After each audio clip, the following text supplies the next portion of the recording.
All right, so for this, we're introducing the idea of a polynomial, which is going to be kind of the fundamental kind of building block of this second unit of the course. And a polynomial, well, for example, what we see right here, this is an example of a polynomial. And it's one of these things I think it's best to describe not by giving a definition, but just by working with it. And so, for example, if I look at this polynomial, we call this 2x squared minus 3xy minus y squared.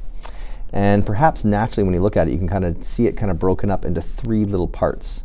The 2x squared, and then I'm subtracting 3xy, and then I'm subtracting y squared. I can kind of see it bunched up into three parts. Those three parts we call terms.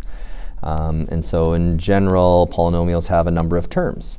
And terms are separated by addition or subtraction. And so again, 2x squared is a term. We actually say minus 3xy is a term, and minus y squared is a term. So this particular polynomial has three terms. The first term being 2x squared, the second term being minus 3xy, the last term being minus y squared.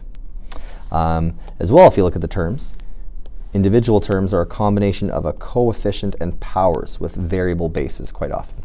So if I look at the first term, the coefficient is 2, the base is x, it's a variable, and the exponent is 2.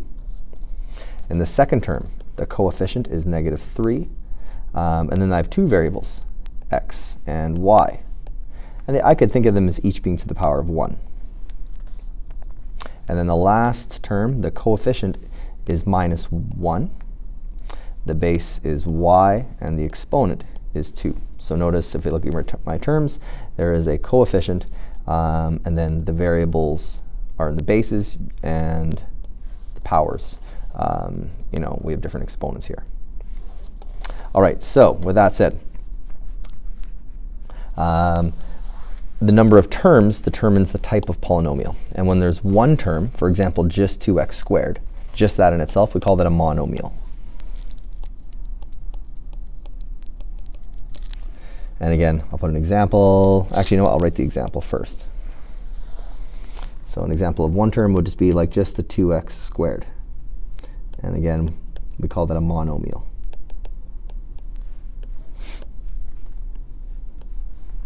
Two terms would be, 2x squared plus something else. Maybe I'll say 2x squared. In fact, I'll write the first two terms down, minus 3xy. There's two terms there. And we call that a binomial.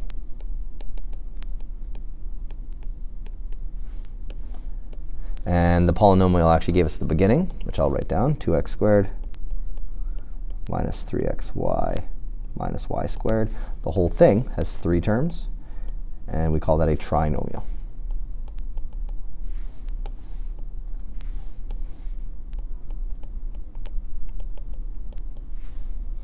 And so, yeah, there's some new vocabulary here we want to become familiar with. And again, we're talking about the number of terms in a polynomial, and just the word terms we're going to hear a lot. Well, terms also have a degree, and the degree of a term is the sum of all the exponents in the variables. So for example, if I look at these three terms, the first term has a degree of 2 because there's only one variable and it has a power of 2, so just that. The second term also has a degree of 2. There's two variables that each have a degree of 1. And when you have multiple variables, the degree is the sum of those exponents, so 1 plus 1 being 2. And the third term is also of degree 2. Because again, there's only one variable, it's to a power of 2. So all three of these terms here have a degree of 2. And let me look at some other examples here. So some other examples that I haven't already spoken about. If I have 2x to the power of 3, that's degree 3. If I have just 2, actually I'll say 2x, that's degree 1. Because it's like there's an x to the power of 1 right there. And I could go on and on and on. Let's go dot, dot, dot.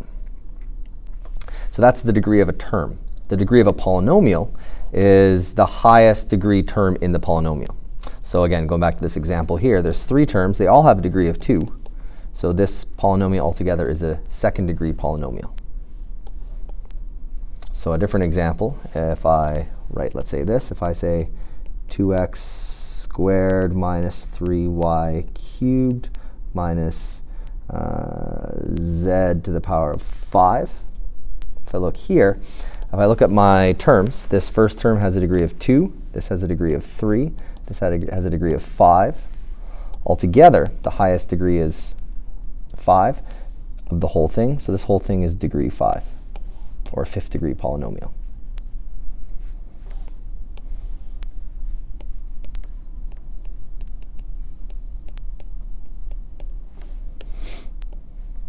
And again, it's just looking at the individual terms. It's whatever is the highest of all of them.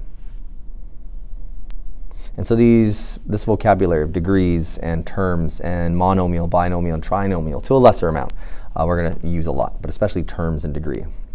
Well, quite often, we can visualize polynomials using what we call algebra tiles, and you may have seen these before.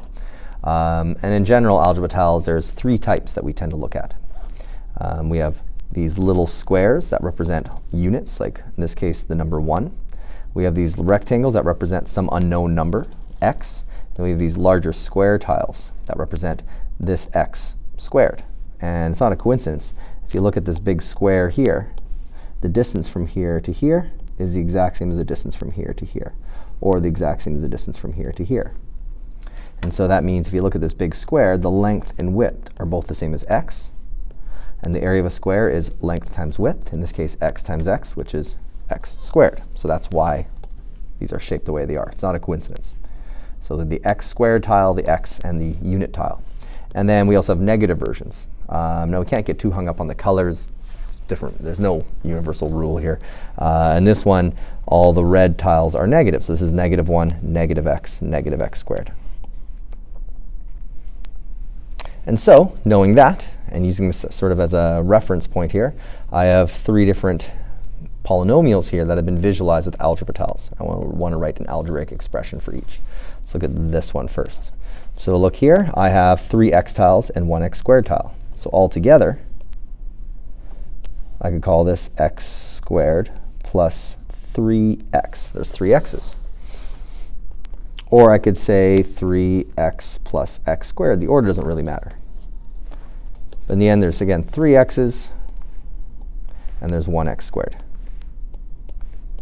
So whether I write x squared plus 3x or 3x plus x squared, same thing. Most conventional is to put the largest degree first. That's the most conventional way of writing this, but it doesn't really matter. Okay, let's look at the second polynomial. Here, I have one negative x squared term. I have 2 minus x's, so minus 2x. And I have 1 positive unit. So I can say this. And I can change the order around, but I'm not going to bother because this is fine. So minus x squared minus 2x plus 1. Because again, we have a minus x here and a minus x here. So we have 2 minus x's, so minus 2x. Last one. First, let's look at our x squareds. I got 2 minus x squared, so that's minus 2x squared.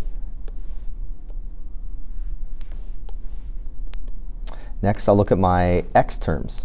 I have 4 positive x's, 1, 2, 3, 4. So I'll write that down, plus 4x.